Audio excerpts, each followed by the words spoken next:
All right. So as a follow-up from what we did with mastering the mind and the goal setting, this would be probably the top level in terms of understanding how the brain works. And the reason I did it last is because I thought it was appropriate for you to do the other stuff first. It's kind of like, I don't know, graduating to seniors. When you get to visualization, your brain should already be in a place where you're open to a different kind of learning. So I'm hoping that this will actually maybe clarify some of the things in the mind, mastering the mind one, and also help you with your goal setting. But in a different way, it's going to help you really start imagining and seeing yourself in successful situations while you're playing soccer. So I'll go through what's going to be covered. So when you hear that term visualization, when we're talking about it in sporting terms, it's basically allowing you to manage your game, your training session yourself through your mind before it happens. And then so when it does happen, it's kind of like you've already experienced it before. Now, I know that sounds a little bit complicated, but I'll try and simplify it in the best way I can. You've daydreamed in the past. And, you know, sometimes when you daydream, you sort of have a feeling of kind of like a deja vu type feeling that you're going to do something later on, or you see yourself doing something in the future. You visualize yourself doing something, but you're not actually thinking about it. It's just naturally happening.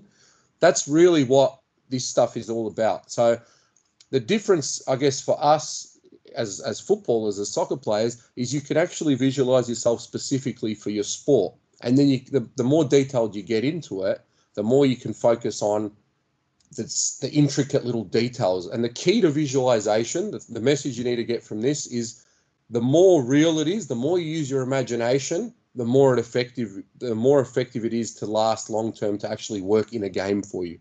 So I'll go through this little slide with you.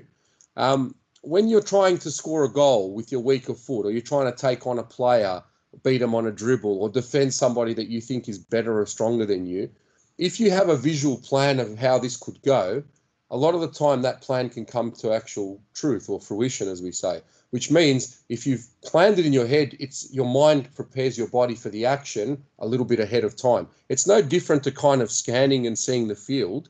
The only difference with this is you're actually removing yourself from the live action, and you're kind of seeing yourself as if you were behind your own shoulder. I've got some stuff that'll help you understand this a little bit better. So the thing about visualization as well is you can't always picture perfection, but you always want to try to picture perfection. And the reason is the mind is a very clever device. So the mind works like this. If you really, really imagine something, our nervous system actually can't tell the difference between reality and your imagination or your visualization if it's really, really vivid. And I think you can remember, for you guys, you'd remember these sort of feelings after a dream that you've had, a really intense dream during the night, and you wake up, sometimes you wake up during the night and you feel like you're actually in the dream and it was real. Whereas on other occasions, your dream might be a little bit more spaced out and it's kind of like nothing's real. It's all quite abstract and surreal. With visualization, it's that really vivid dream. When you wake up, it actually feels like you were there. Okay, and that's the key to being really good at visualizing, is to actually let your imagination run a little bit wild. If you've ever heard of this stuff before, if you've read about it, sometimes it's known as imagery, or it's also known as mental rehearsal. A top athlete that does a lot of this at the moment is if everyone knows UFC, okay, there's a Irish guy, goes by the name of Conor. Okay, now Conor he visualizes every single fight in the most minute detail before he fights it. He also visualizes what it feels like to be in the arena. And this is a really key point. He makes it more real. Whereas a lot of other MMA fighters or UFC fighters and other people in sport that don't do visualization really well, they actually just visualize the game, but they don't visualize the crowd, the abuse, the harassing, the chanting, the noises, the actual contact, the feeling of contact. They just see themselves doing their maneuvers. Now, the problem with that is when you're in an actual arena, or if you're in a stadium or you're playing a game and there's people on the sidelines that are picking on you or harassing you or giving you a hard time. It could be your parents, maybe not giving you a hard time, but they could be giving you advice and it's confusing your brain. If you don't prepare to block that out with your visualization, then that will take over and you won't get anything out of the imagery. So let's go through a player that does it an awful lot. And obviously you all know about this guy. You see his setup for his free kicks. He's got a very particular routine. That's got to do with his mental visualization. So I read an interview with him where people asked him about the free kick routine, and that some people said it's for show, but he actually said it helps him prepare himself and see that ball going into the corner that he's aiming for before he does it. And he really goes through a process where he forgets about, as you can see in that image, the whole crowd behind him. He forgets about the crowd. He pictures just what's going to happen, the action of him kicking the ball, the feeling of the ball when it comes off his laces, the sound of the ball when he connects cleanly, the angle of his foot. This is how much detail he goes into. And invariably for a player of his quality that's obviously done a lot of practice as well as the visualization, it comes true more often than not. Okay? So if in another example, if a defender forces you to use your weaker foot, what can you do? What will you do? If you see space behind the defender, can you dribble past them? And what move will you use? Now, if you can visualize yourself doing these actions really, really vividly, then it can almost lead to you having success without you. It feels like you're not trying. It's almost like it's a script in a movie and it just happens. And that's because your body is in tune with your nervous system and you're more fluid. So when you're good at something and you see a player that you really like, male or female or a sports person in general, doesn't have to be a soccer player, and you see how good they are and how natural they seem to look, they're in what's called a flow state. And a flow state is where they're not consciously thinking that much anymore. It's they're letting their actions just happen and they're just visualizing in their head how it's going to happen, and it just happens. Okay, now that sounds a little bit weird, but I'm going to give you a real life example from a player that I know really well that has used this before, and he actually shared me these resources in terms of what files he used to use. It used to be a CD, and we converted it to an MP3, and I've given it to you at the end of this presentation to have. So I spoke about him picturing the ball going where he wants it to go. Now, there's 5 key steps to visualizing really well. The first one is you've got to do it regularly. So you can't just all of a sudden after today's seminar visualize yourself, scoring a hat trick in a game, or keeping a clean sheet as a goalkeeper, pulling off a worldie save in the top corner, an incredible last second tackle, and you do it once and it's just going to happen. The key to visualization is the more regularly you do it, the stronger we create what's in our brain is called neural pathways. So imagine your brain is a whole stack of little thin roads that are all connecting together like a map. And the more you practice something, anything, and not just visualization, so juggling a ball, kicking a ball, writing an essay, whatever, the more you practice something, the thicker these roads become. So the thicker the neural pathways actually become in your brain, and they become stronger. And the stronger they become, the less you have to think about them. And I'll go back to that old example I've used before about you tying your shoelaces or writing now. You don't have to think about writing anymore. You just have to think about what you want to say, and the mechanics of writing happens. That's because your brain has taken that information and it's put it into the unconscious mind, and it just happens because it's been repeated that many times because you did it regularly. Same goes with visualization. So we have these 2 key hormones in our body that keep our body doing optimal training, optimal performance, full of energy, full of power. They're called dopamine and noradrenaline. Now, if you want to read up on them, you can. Excuse me. For the point of this presentation, it's not important that you understand the chemical reaction that they do. It's important that you realize how powerful they can be. Now, it releases both of them. The more you visualize, the more you picture yourself doing something really well, the more dopamine and noradrenaline actually gets released into your body. And then that therefore makes you better at what you do. So it's kind of like it's all linked together. And the same goes if you think negatively. So if you visualize yourself taking a penalty in a tough situation and you picture yourself, what happens if I miss, then you're going to miss. Or you're going to be very nervous when you take the kick and you're unlikely to hit the ball where you want it to go. You might miss kick it. It might go in still because the keeper dives out of the way, but there's a good chance it's not going to go where you want it to go. Or when you get a 1v1 in a game and you're dribbling towards the keeper and everything's going smoothly, and then the closer you get to the goal, the shorter breath you take, the more panic you get, the quicker your heart starts to pump, and you start to lose that focus. That's because you haven't visualized it properly enough. You haven't practiced it maybe enough as well. And then this doesn't happen when you need it to happen, which is at top speed under pressure in a game, because we can all be superstars in our backyard kicking the ball against the wall, but there's no pressure there. Okay. If you improve your mental skills really, really well, it can be as powerful as improving your physical ones. And the best examples we can give you from that is how many players do you see playing the game at the top level, even at your clubs that you play at now, that it may not be the most skillful players or technical players or fast or strong players, but they're able to have success in the game because mentally their skills of maybe visualization, of toughness, of goal setting, of resilience, of grit, all of these factors, they've already got them, and they're able to just do what they need to do to survive, do their job. Okay, so that's the first one. Are there any questions on this first one? No? Okay. Now, the second key to doing visualization really, really well is to actually use all of your senses. Now, you know the 5 key senses: skin, so touch, okay, tongue, which is taste, eye is what we see, ear is what we hear, and our nose is obviously what we smell. So there are our 5 key senses, right? Now, why is it important to use all the senses? Because as I said to you about the Conor McGregor example, Conor McGregor uses all of the senses. What does the sweat taste like of your opponent when he's got him in a headlock? What does it feel like when these eyes are burning from the sweat and he still has to fight through it? What does the nose smell in terms of the lotions and the things that they use to clear their air passage? All those things that he knows are going to happen in a fight because he trains and he competes at a top level. He visualizes that in his preparation, and he actually consciously thinks about it, so that when it happens in a game or in a fight, for his example, it doesn't stress him out. He just goes on with life. So if you want to have the defender's instinct to intercept a through ball, or if you want to score that goal that a striker scores when they arrive at the right moment just for a quick, clever tap in at the back post or the front post or a rebound, then you need to engage our whole sensory system.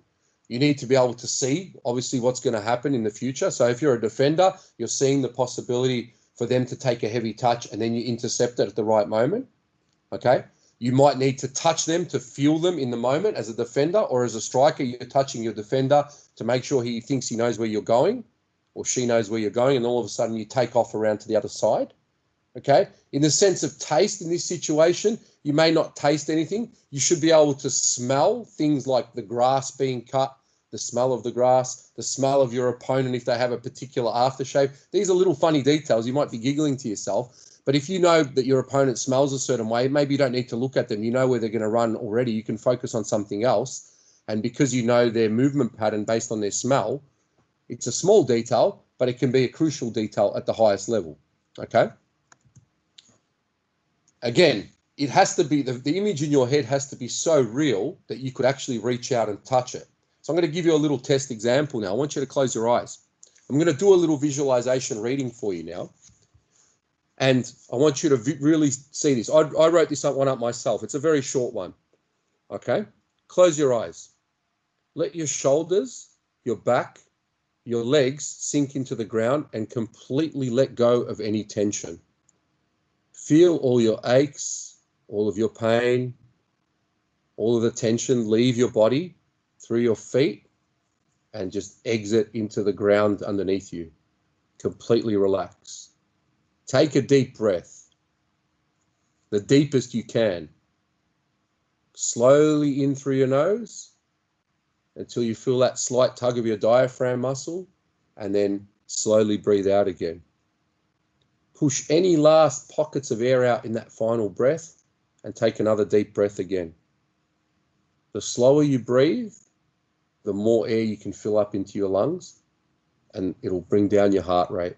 So keep breathing in and keep breathing out while I read you through this next part, and I just want you to think that you're in this situation. Go into your match day routine. Open your bag. Take out your shorts, your socks, your boots, your shin pads, your top. What does it feel like? What do your shoes, your boots feel like? What do your shin pads feel like as you slide them into your sock? See yourself doing all the little things that lead up to your warm-up, whatever you do, whatever your preparation is. Smell the freshly cut grass, the deep heat in the change room. Feel the light breeze in your hair as you step out of the change room and head towards the field. Take in the opposition, take in your teammates with your eyes. Have a look at the crowd, take them in as well. Everything that you can see, smell, feel, and hear on match day, I want you to take it in. Now you're in the game. I want you to picture your first touch. See your body taking the ball under control and completing that first pass. The ball travels in slow motion, fluidly, and right where you want it to go. Feel your body going into the motion of kicking, of jogging, of sprinting. First, your legs take powerful yet elegant steps towards the area of the field that you want to go to next. Then your arms join in, and this all happens in one fluid motion. Your body is feeling the joy of movement. You are free.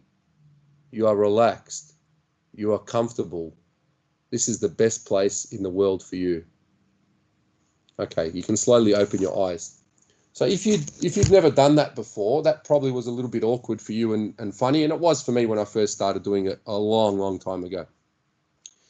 But if you were able to imagine yourself, even for part of what I was saying, to be in that situation, then you're on to a good start. You actually got the first steps of visualization in, and it is going to take you time, okay? So the third key step of this is to actually visualize things in real time. So you notice when I was reading you that script that I'd written up, it was actually as it was happening live in the game, how my match day preparation is, what it feels like to walk out, what am I taking in, what do I usually do? Do I do a sign of the cross when I enter the pitch? Do I point up to the sky, to the heavens, whatever? People do different routines. Some people want to leave the change room last. Some people want to be first, okay? Some jump up and down in the tunnel as they're coming out, okay? Others are giggling. Some look really nervous. But everybody has their own routine. And you don't have to change your routine to visualize. You actually need to keep your routine, but you need to visualize yourself doing it and then taking that into your next part of the game. When the game actually starts, what does it feel like? What does your first touch feel like? Okay? So you really need to see yourself living and feeling that build up to that decisive moment. You don't have to visualize the entire match. You just have to visualize some really key points, but it's better to visualize those key points really well than to just say, and in the first minute I did this, and then I did that, and then I did this, because that's not visualizing. That's just giving me a rundown of what you're doing. You can visualize how you control the ball and what it feels like when you take your foot back and take the speed off the ball and adjust your body to take it in the next direction. That's much more powerful and longer lasting than actually just seeing the whole game, okay? As you know, as I spoke to you before, a penalty is a really good example of this, and it's one that you can do, or a free kick. It's a routine, and it's a set routine, as opposed to the normal game where you've always got opponents and people pushing you. When you take a free kick or a goal kick or a penalty or a throw-in, it's a set routine from when you pick the ball up or put the ball down to when you release it, okay? That's one that you could start by visualizing first. And you could do this in your backyard tomorrow, okay? The example there is the one I said to you about, or similar to the one I wrote in mine, you know, placing the ball down, taking a few steps back, pausing for 3 seconds, waiting for the referee's whistle, and only then picturing yourself hammering the ball into the back of the net, exactly where you want the ball to go, okay? Now, the beautiful thing about visualization is nobody else will know. So if you visualize and you kick the ball and for whatever reason it doesn't go where you want it to go, but it still goes in, you're not going to just abuse yourself and say, oh, well, that's not what I wanted to do. You're going to celebrate that goal like you meant it. And that's fine, because even the elite players, when they visualize, it doesn't all go exactly to plan. But if they visualize how it should be going to plan, then at least they'll get all those steps in place beforehand, and they're more likely to succeed with their outcome, okay? This is the fourth key point, is you need to do it at every opportunity that you get. So the car ride on the way up to your training session or your games, all right? That's a good opportunity for you to visualize. It doesn't have to be the whole trip. You could do it if you know that you're 10 minutes away from your ground, you want to switch off and visualize. you put your headphones on and you visualize. You'll have these files as well that they can help you do that as when you're on your own. And the best thing about visualization is you actually can practice it anywhere. Sitting on the train, on a bus. All right, now you're going to be in isolation a lot more. It's probably the best time to actually learn how to do this well. I say it takes about 2 to 3 weeks to get really good at visualizing, and that's spending an hour or two a day practicing it. Some will pick it up quicker than others because maybe you're doing this already, which is great. Okay. If you're stuck in traffic for 5 minutes, visualize yourself commanding the game, being the boss of your defense, telling people where to go because you see everything, you know the offside line, you know everything. You're the goalkeeper, you're barking out instructions, you're doing all those things that you do in a normal game, and you see yourself doing them. Okay? Visualize what your training session is going to look like. What are you going to do in that training session? And this will tie into your goal setting. So if you have a goal in the training session, you can then link that to your visualization. And because you have a goal, the visualization is going to be a lot more real as well, because it's actually going to come out in your training session, and that's really important. Okay, the last example, they're strapped into a dentist chair, visualize squeezing up a high line. Yeah, okay, we're starting to get a little bit carried away, but the key message here is that you can do this anywhere. Okay, build up a picture of what you want to see out in the pitch, like you guys do with a TikTok or a YouTube video, and actually build up a highlights package of yourself. What do you look like, feel like, sound like, move like when you're playing well? Okay, and how does that feel inside your head? All right, so when you see a highlights video of a player or a TikTok where someone's doing an amazing skill, do you have a highlights reel in your head of how you play? And if you don't, start creating one. So start creating a visual, virtual imagination playlist in your head of what you look like when you're doing something well. Put your greatest moments in there. And then you can watch it over and over and over again in your head. When you're having a shower, when you're doing your stretches, your pre-activation, whatever you're doing, you can visualize your highlights package. Okay? And the last key point is this visualization doesn't substitute for training. It actually helps you improve your training. It'll help you improve your intensity at training. And intensity is a key word, a really strong thing to get out of this, because the more intense you train, the more likely you can then transfer that to a game. And we know that the game is usually the highest intensity you get in soccer, okay, the actual match. All right. So you can't substitute training for this. You can add this to your training and you start mental training, okay? We spoke about how it strengthens the pathway in your brain, the neural pathway in your brain.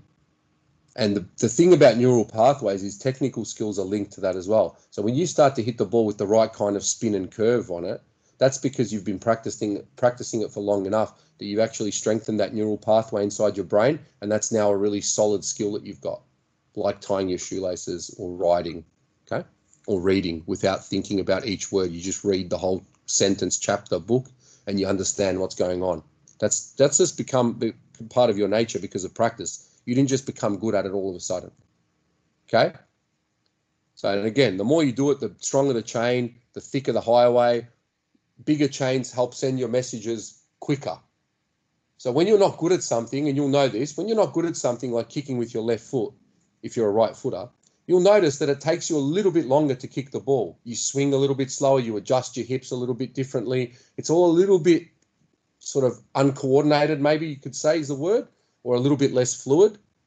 And when you do it, when you transfer it to your right foot, it just sort of happens a little bit more naturally. And obviously vice versa, if you're already a left footer and you're doing a skill on your right foot that you know you can do really comfortably on your left foot. Okay? So the more you practice it, the quicker that message from your brain to your foot to tell it what to do happens, because the neural pathway is thicker and stronger.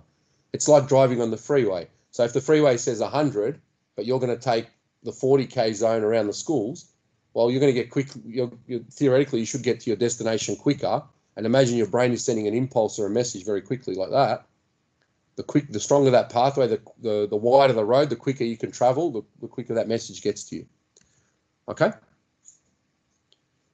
So we know about this. This is not coming again. This is taken from neuroscientists and lots of research done on how the brain works. This is not me making any of this stuff up. So let's look at 2 player examples and then we'll finish off for tonight. So Wayne Rooney. Wayne Rooney is a really great example of someone that's been visualizing since he was very young, and he had to for a reason. I'll go through that reason in a second. But here's his quote. I always like to picture the game the night before. I'll ask the kit man what kit we're wearing so I can visualize it. It's something I've always done from when I was a young boy. It helps to train your mind to situations that might happen the following day. I think about it as I'm lying in bed. What will I do if the ball gets crossed in the box this way? What movement will I have to make to get on the end of it? Just different things that might make you 1% sharper. Now, this is him scoring a scissor kick against Manchester City. It's a really spectacular goal. You can find it on YouTube. I'm sure most of you have probably seen it at some point. Okay. Now, I'll go to the reason why this was important for him. When I was living in England a long, long time ago, Wayne Rooney actually made his debut just the week that I'd got there. And he made his debut for Everton as a 16-year-old. This is what he did on his debut. I'll play the video and then I'll read his thing. Have a chance to come forward. Now Rooney. What can he do with this? Oh, what can he do? Remember this name, Wayne Rooney. A new star is born on Merseyside. So that was when he was playing for Everton. He was a 16-year-old schoolboy, no contract yet. Obviously, after this game, they signed him up straight away because the vultures started circling. Didn't take long for Man United to sign him a couple of years later. But he had to do the visualization because all of a sudden he'd gone from playing reserve grade games with no one there, 1,000 people if he was lucky on a Wednesday night, to playing in a full stadium against the English Premier League champions of that time, which was Arsenal. And this is another point that he made. When I was younger, I used to visualize myself scoring wonder goals, stuff like that, from 30 yards out, dribbling through teams. You used to visualize yourself doing all that, and when you're playing professionally, you realize it's important for your preparation. So this didn't stop for him. All right. So could you imagine there's some of you on this webinar today that are older than him when he made his debut in the Premier League in front of 45,000 people. So you imagine what would be going through your heads if you were making your debut at that age as a year 11 or a year 12. Some of you would be a year 10 student playing in a pressure game, in a pressure situation like that. And this is what you produce. I'll show you one more time. It's a lovely goal. Have a chance to come forward. Now Rooney. What can he do with this? Oh, what can he do? Remember this name, Wayne Rooney. A new star is born on Merseyside. So, if it can work for a top player, why wouldn't it work for you? And the last example, well, yeah, that's the one that he scored his first EPL goal at 16 years of age.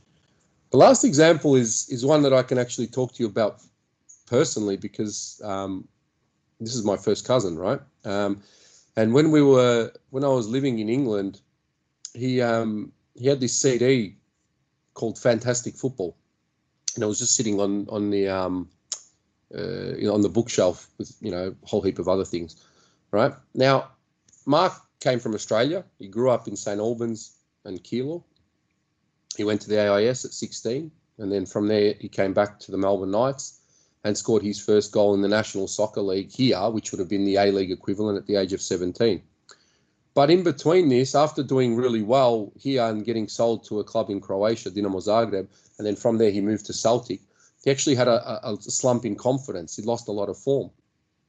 And his sister actually found this CD because she was studying something to do with psychology. And she found it and she shipped it to him, obviously posted it to him to Scotland, to Glasgow. And he started listening to this thing every night. And this is what you're going to get at the end of this, at the end of the webinar. And it's yours for free. He's kindly sent it to me again because I couldn't find my original file. So I spoke to him the other day and he sent it to me.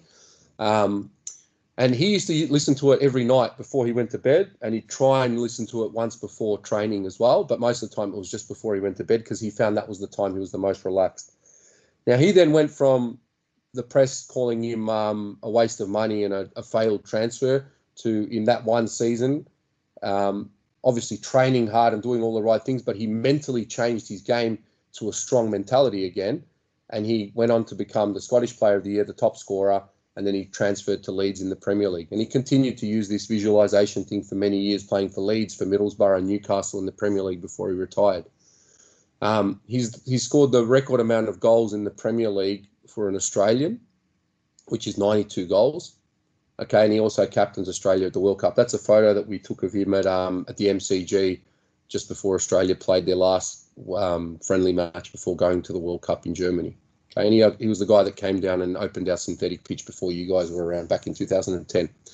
So if it can be someone from your suburb that can use this stuff all the way on the other side of the world, why wouldn't you start using it now?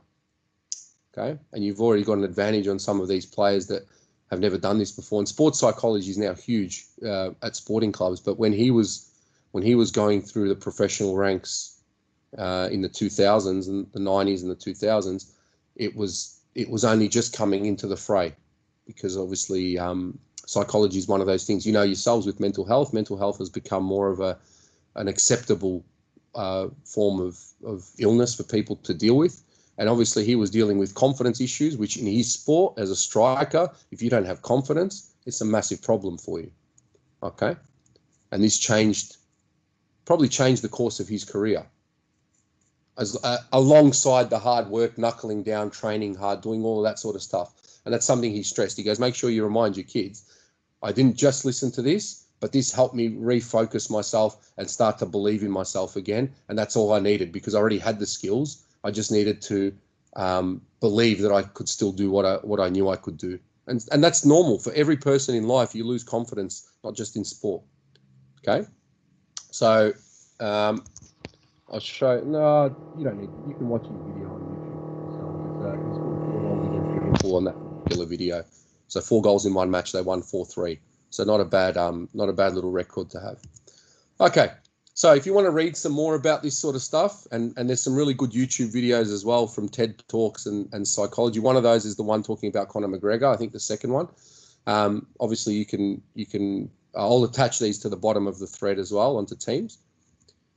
And just to remember, just one key point: if you visualize things really, really well and you believe that they're true, the nervous system can't tell the difference between a real or a vividly imagined experience. And that is the key. Okay. Now, your present for attending tonight is I'm going to attach these 3 files to the Teams page. Obviously, anyone in the program can grab them, but they won't have the understanding of what they mean. To them, they'll be useless to them, and they probably won't even listen to them, which is a shame, but I can't force people to listen to anything or do anything. But the first one is the one that I'd like you to listen to tonight if you can, and that will give you some more information about what I've covered, but in a little bit more detail, okay?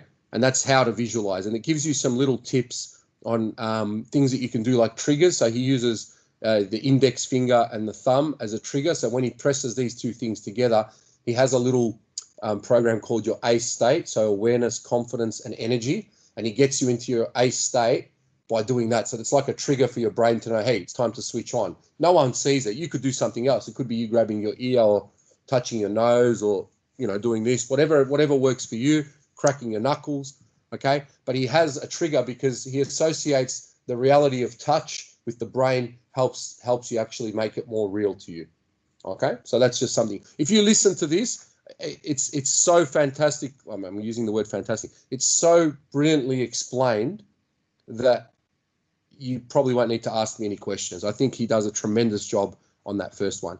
The next 2 parts, well, one of them is related to the same guy that did the first one, and the other one's just another football hypnosis one, which some of the older kids, I gave it to them during isolation last time we had the COVID outbreak. But all right, so hypnosis is the last thing I'll leave with you.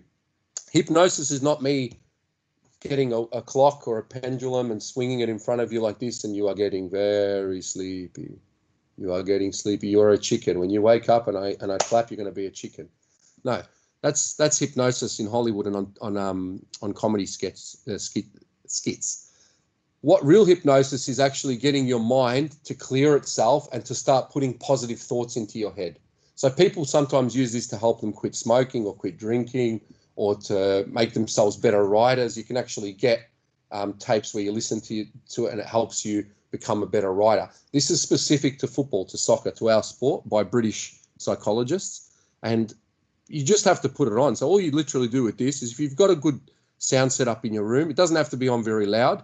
The best time to do it is before you go to bed, because you can then fall asleep from it. It actually helps you fall asleep. The last 10 seconds of each hypnosis one have a wake up, like a 10-second countdown to wake you up. But you can count it down and just take your headphones off if you're listening through headphones or your speaker, turn your phone off and go to bed straight from it, because you'll actually be in such a relaxed state that will help you go to sleep. And I don't know if any of the, actually I'll end the presentation part of it now, the video part, because I know, okay, so that's